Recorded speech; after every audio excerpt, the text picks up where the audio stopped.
안녕하세요. 밀리터리 미니어처 매니아 3M입니다. 일이 갑자기 몰아치는 바람에 적지 않은 시간 동안 업로드를 못했네요. 생계형 직장인인 아마추어 밀리터리 매니아 유튜버의 한계를 절감합니다. 자, 이제 2022년 러시아의 우크라이나 침공 후부터 세계 이곳저곳이 심상치 않습니다. 아프리카 대륙이나 동남아 쪽에서야 원래부터 중앙정부의 통제력 저하로 인해서 문제가 많았지만 유럽의 우크라이나의 분쟁은 폴란드, 독일과 지척인 지역에서 군사분쟁이라 조금 많이 다르게 느껴지죠. 그리고 언제나처럼 조용할 날이 없는 이스라엘에서도 분쟁이 진행되고 있습니다. 정치적인 부분이야 사람마다 입장마다 해석이 다를 수도 있으니 그 부분에 대한 이야기는 하지 않을 것이 좋을 것 같습니다. 이 지역에서 분쟁이 하루 이틀이 아니지만 중동 지역 분쟁하면 대표적으로 떠오르는 것, 바로 미라주 전투기입니다.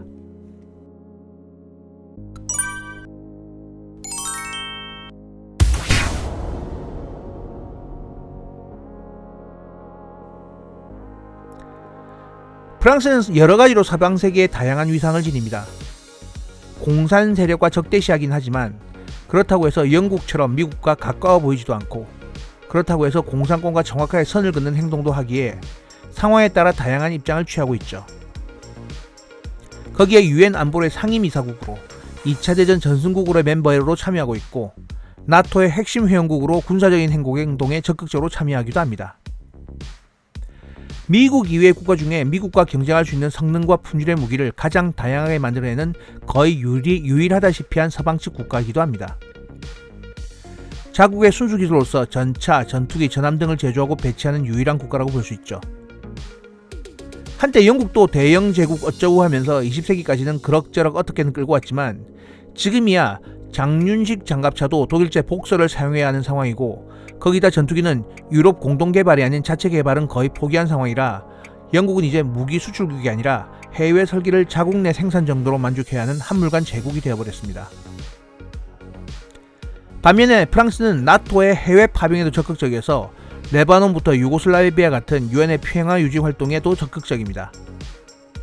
그런데 서방의 대부분 강대국과 제국들이 그렇듯이 평화 유지 활동뿐만 아니라 다양한 자국의 군사 이익을 위하여 군사 개입을 알게 모르게 하는 것이 더 많습니다.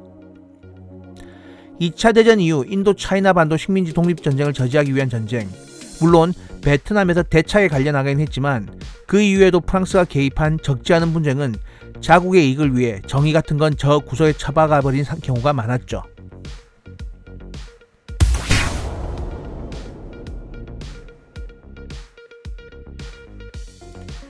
이런 프랑스는 자국산 무기 생산을 통한 자주 국방 정책과 함께 무기 수출에도 정말 열성적이었습니다. 유럽의 지도국으로서 목소리를 내기 위해 국방력을 유지해야 했고 그렇게 하기 위해서는 미국의 의존도를 최소화해야 했죠. 이렇든 저렇든 간에 유럽의 강국은 독일, 프랑스, 영국인데 친미의 목숨을 걸면서 피는 물보다 진하다는 멘트를 때리는 영국과 2차 대전 전범 국가로서 뭘 하나 해도 미국과 영국의 눈치를 봐야 하는 것을 당연히 해야 하는 독일과는 다르게 프랑스의 입장에서는 미국과 소련이 주도하는 세계 질서가 눈꼴 사나웠고 그런 질서에 목소리를 내기 위해서라도 다양한 무기를 개발해왔습니다. 그렇다고 모든 무기가 성공적이었던 것은 아닙니다. 대표적으로 개인 화기 부분에서는 거의 죽을 쓰고 있죠. 하지만 미라주 전투기와 미스트랄 미사일, 액조세 대한 미사일은 많은 나라에서 호평을 받으며 사용하고 있습니다. 그리고 전 세계에서 미국 전투기에 대항할 만한 전투기를 만들 수 있는 핵심 기술을 보유한 유일한 서방 국가로서 자리매김하고 있죠.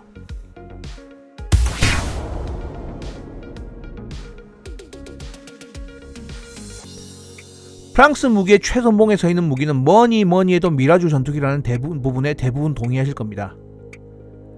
덩치가 크고 한 번 도입하면 10년 이상 지속적인 후속 지원이 돼야 하는 전투기를 수입하기에는 큰 의사결정이 필요한데 미국과 소련의 강력한 경쟁 기체가 부딪힌 상황에서 1,400여 대를 넘어 생산한다는 것은 기체의 경쟁력이 분명히 있다는 증거입니다. 2차 대전에 처음부터 독일의 전격전에 대차게 발린 프랑스였지만 전쟁 후에는 이전에 침발라두었던 인도 차이나 반도부터 자기국의 식민지 분쟁에 참가하였고 이집트 수에즈 운하의 이권을 지키기 위해 외인 부대를 파견하는 등 2차 대전 이후 프랑스는 다양한 군사 행동을 전 세계적으로 수행하여 왔습니다. 2차 대전이 끝나고 그동안 많은 상처를 입은 프랑스였지만 냉전이 시작되던 1950년대 군사력의 투자는 국가의 1순위였습니다. 이런 상황에서 공산권과 자본주의 진영의 충돌이었던 한국전쟁은 무기 개발에 대한 여러가지 시사점을 줬고, 그 중에서 최초로 수행된 제트기의 공중전은 경량의 고속 전투기의 제공권 싸움으로 변해갈 것이라는 예측을 만들어냈죠. 1950년대에 설계된 기체들이 대부분 빠르고 가벼운 기체들이 많은 것은 이런 이유입니다. 미국은 아음속 공격기와 초음속 전투기, 요격기를 만들어냈지만 소련의 핵투발 가능 폭격기 개발이 진행 중임을 탐지한 프랑스는 자국 방어를 위해 우선적으로 초음속 요격 기체를 제작합니다. 이 기체가 바로 당시 음속을 넘는 비행에 대한 기술 실증기 미라지 1입니다. 이후 레이더 무장 탑재가 가능한 수준으로 기체를 키운 미라지 2, 덩치가 커진 미라지 2에 기관포, 레이더까지 탑재하여 실제 작전이 가능한 군용기로 설계된 기체가 바로 미라지 3죠. 실제로 미라지가 제대로 된 전투기라고 할 수 있던 기체는 아마도 미라지 3부터일 겁니다.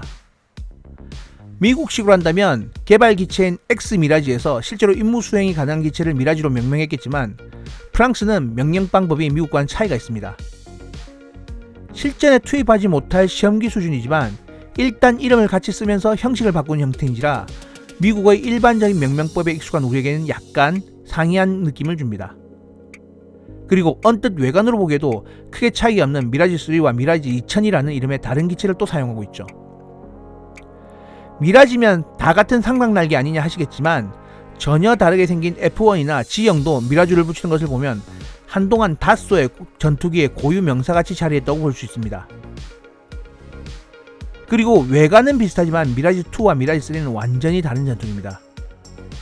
미라지 3는 F8 크루세이더, F4 팬텀에 대응되는 기체고, 미라지 2000은 F16에 대응되는 기체일 정도로 완전히 다른 기체죠. 시작 이후 개량을 통해 마 1.8에 도달한 성능은 프랑스 공군의 요격기 형태로 배치가 시작됩니다. 이후 향상된 비행 성능에 기반한 전천후 요격기 형태 미라주 3C를 주문하게 되는데, 이 기체가 바로 이스라엘에 인도된 미라주 3CJ형을 비롯한 공전에 히트를 한 전투기입니다.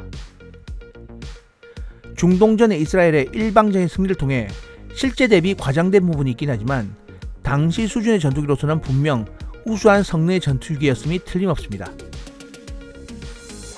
다음 영상에서는 이렇게 개발된 미라지 3C의 스펙과 활약에 대해서 좀 더 자세하게 이야기해 보도록 하겠습니다.